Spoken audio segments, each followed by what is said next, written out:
তো বেলেগে তেনেকে টিকট খোজা নাই, ৰূপজ্যোতি কৰ্মীৰ নামেই আছে।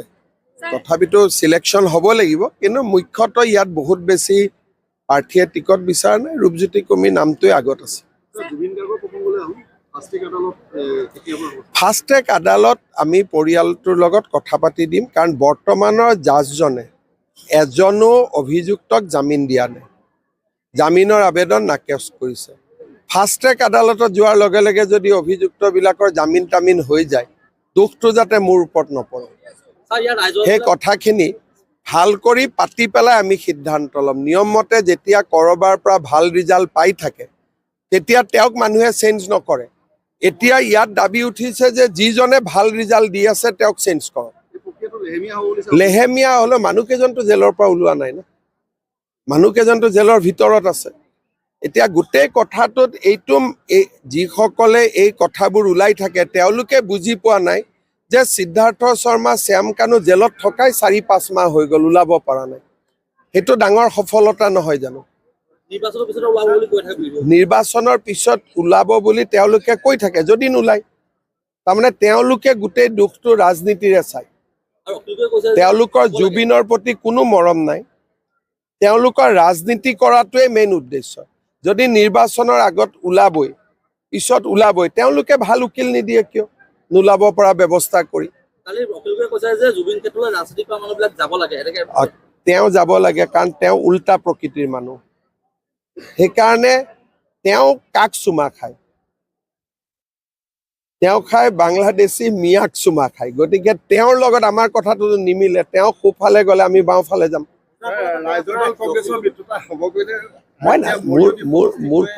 মোৰ কোনো ইণ্টাৰেষ্ট নাই। ৰাইজৰ দল কংগ্ৰেছৰ মিত্ৰতা হ'লেও বিজেপিৰ চৰকাৰ হ'ব, এনেও বিজেপিৰ চৰকাৰ হ'ব, কোনেও ৰাখিব নোৱাৰে। ৰূপজ্যোতিয়ে যদি অখিলৰ লগত যদি ৰূপজ্যোতিয়ে যুঁজ দিয়ে বা জেদ কৰে বাগানৰ শ্ৰমিকৰ ল'ৰা এটাক, তেওঁৰ মানসিকতা কি থাকিব? তেওঁ যদি যুঁজ দিব লাগে ভাবি চিন্তি বোলে মই সুশান্ত বৰগোহাঁই তাত গৈ যুঁজ দিম, অলপ মিলে। বাগানৰ ল'ৰা এটাকহে তেওঁ বিচাৰি পালে নে যুঁজ দিবৰ কাৰণে? কণ্ট্ৰেক্টৰে কাম কৰি আছে, মোৰতো ইমান আইডিয়া নাই শিল বালিৰ। চব ৰেলৱে অভাৰব্ৰিজ আৰু বহুতবিলাক কাম হৈয়ে আছে। কেনেকে কম ভাই, মিনিছে ইমান ডাঙৰ ভৱিষ্যতবাণী কেনেকে কৰিব? ইমান ডাঙৰ ভৱিষ্যতবাণী মই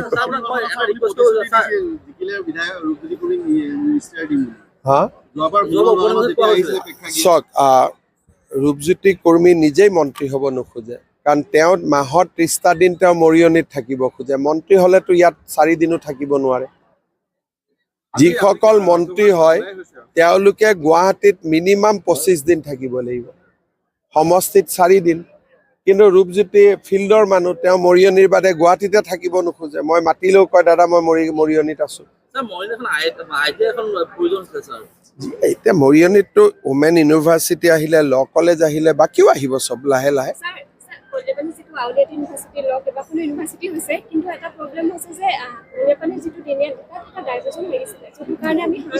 মোক লিখি দিব, লিখি দিলে মোক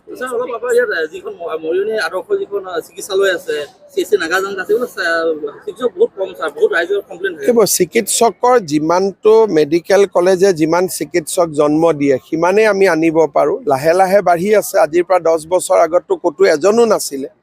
লাহে লাহে যিমানে মেডিকেল কলেজৰ পৰা ষ্টুডেণ্টবিলাক পাছ কৰিছে সিমানে ডক্টৰ বাঢ়ি বাঢ়ি গৈ আছে।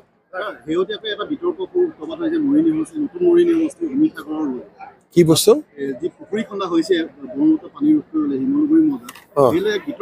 বিতৰ্ক কিয় সৃষ্টি কৰিব লাগে?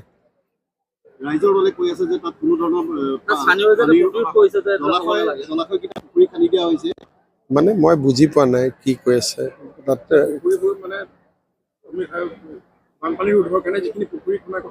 হয়, নবনালে হ'ল। এইটো এবাৰ চিম্পল কথা। বানপানী প্ৰতিৰোধৰ কাৰণে পুখুৰী বিচৰা বহুত গাঁও আছে। কাৰোবাক যদি নালাগে চিম্পলি চৰকাৰক লিখি দিলে হ'ল আমাক নালাগে বুলি, বন্ধ হৈ যাব। কাৰণ এইটোতো লাগা মানুহে বিচৰা মানুহৰ সংখ্যা বহুত আছে। কাৰোবাক নালাগিলে কৈ দিলেতো আমি ভালে পাওঁ, তেতিয়া আমি বেলেগ এটা জেগাত দিব পাৰিম। খালি লিখি দিব লাগে যে আমাৰ গাঁৱত চৰকাৰে এইটো আঁচনিটো দিছিলে, আমি নল'লোঁ। তেতিয়া ভৱিষ্যতে বানপানী আনপানী হ'লে তেতিয়া গাঁৱৰ মানুহে চৰকাৰক সমালোচনা কৰিব নোৱাৰিব। যেনেকৈ মই এতিয়া কৈছোঁ যে ফাষ্ট ট্ৰেক কোৰ্ট মই কৰি দিম, আপত্তি নাই, কিন্তু জামিন হ'লে মোক দোষ নিদিব। তেনেকৈ বানপানী প্ৰতিৰোধৰ এটা আঁচনি আহিছে, গাঁৱৰ মানুহে কৈছে আমাক নালাগে, পিছত যাতে বানপানী হ'লে গাঁৱৰ মানুহে মানে ৰাইজৰ দলে তেতিয়া যাতে ৰিলিফ টিলিফ গোটেই দিয়াৰ কামটো ৰাইজৰ দলে কৰে, তেতিয়া আকৌ যাতে ৰূপজ্যোতিৰ প্ৰতিমূৰ্তিটো নজ্বলায়। দুৰ্বল নে শক্তিশালী সেইটোতো জাজেহে ক'ব।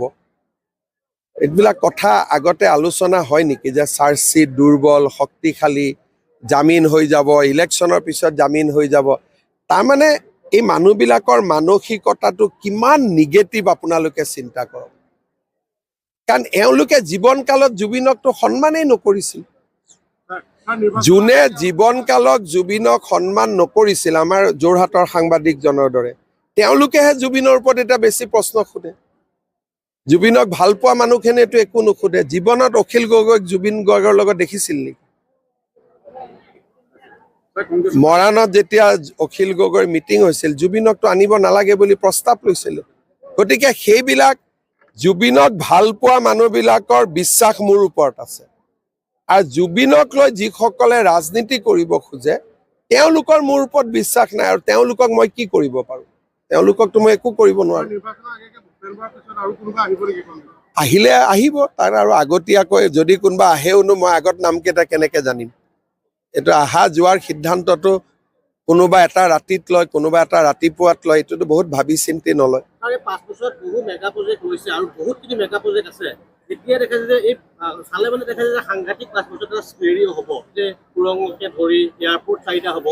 আপোনাৰ ভিছনটো অহা 5 বছৰত আমি কেনেকুৱা এখন অসম দেখিব? বহুত মেগা প্ৰজেক্ট ইতিমধ্যে চাওক, অসমখনৰ অভাৱনীয় বিকাশ হৈছে, মানুহে কল্পনা কৰিব নোৱাৰা বিকাশ হৈছে, আৰু তাৰ কাৰণে আজি মানুহে বিজেপি দলক সমৰ্থন কৰিছে। মই এটাই বিচাৰোঁ যে অসমত নিগেটিভ চিন্তা কৰা মানুহখিনি উন্নয়নৰ ধুমুহাই আঁতৰাই লৈ যাওক, আৰু তাৰ কাৰণে মই কাম কৰি আছোঁ। লাহে লাহে নিগেটিভিটি নোহোৱা হৈছে। 5 বছৰতো এটাও আন্দোলন কৰোৱাব নোৱাৰিলে ইমান প্ৰচেষ্টাৰ পিছতো। তাৰ কাৰণ কি?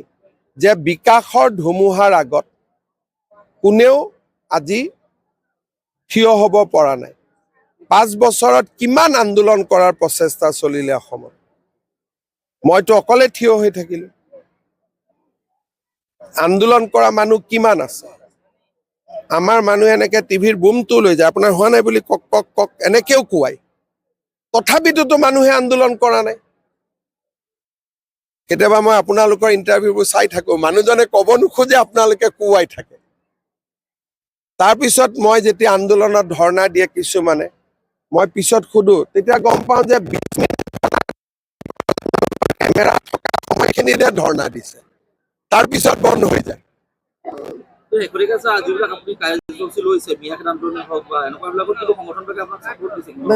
মোকতো মই ক'লো নহয় যে নিগেটিভ মানুহখিনিক বাদ দি পজিটিভ মানুহখিনিয়েতো মোক চবেই ছাপৰ্ট দিয়ে, কিন্তু নিগেটিভ মানুহবিলাক নাই জানো অসমত? গতিকে সেই নিগেটিভ মানুহৰ সংখ্যাবোৰ লাহে লাহে লাহে লাহে কমি আহি থাকিলে অসমখনৰ আৰু উন্নতি হ'ব।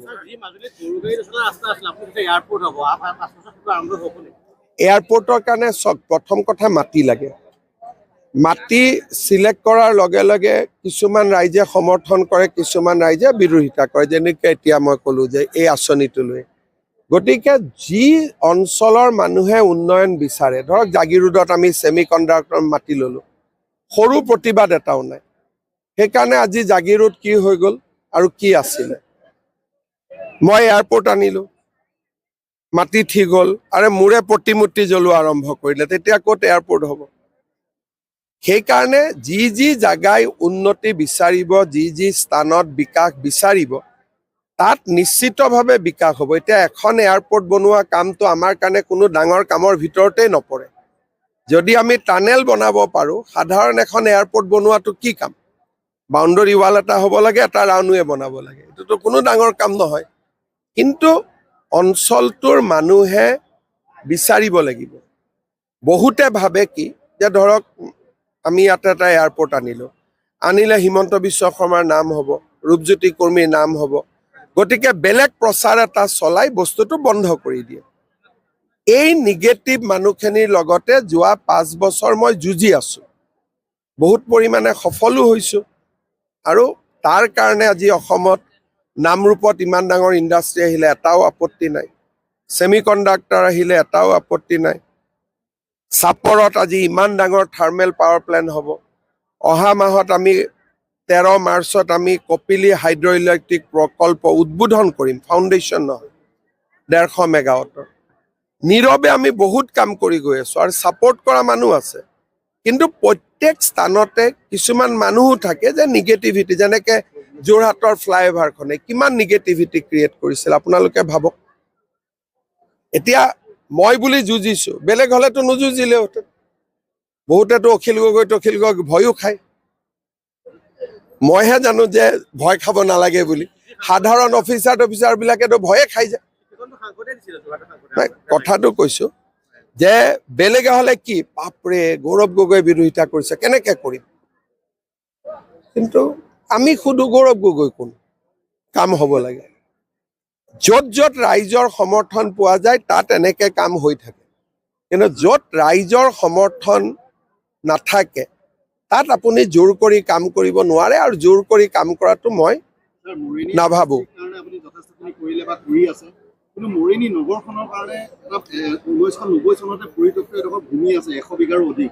নগৰখন যিহেতু সংকুচিত, এফালে বাগিচা, এফালে ৰেলৰ কলনি, এই নগৰখনতো কিবা এটা আছে। থাকক, 100 বিঘা মাটিতো কোনো সোমোৱা নাই, কেতিয়াবা ভাল প্ৰকল্প আহিলে চৰকাৰে লৈ ল'ব 100 বিঘা মাটিটো। 100-150 বিঘা মাটি মৰিয়নি টাউনত আছে, মানে পৰি থাকক যেতিয়ালৈকে ডাঙৰ প্ৰকল্প এটা নাহে। যিদিনাখন ডাঙৰ প্ৰকল্প এটা আহে মাটিখিনি ল'লেই হ'ল। আজিৰ যদি প্ৰকল্পটো লৈ লওঁ, কোনোবা ইটো বনাব সিটো বনাব, মাটিখিনি চেজ হৈ যাব। এতিয়া ৱালৰ ভিতৰতে আছে, যেতিয়া মন যায় আমি ল'লেই হ'ল। মইতো নাজানো কোন।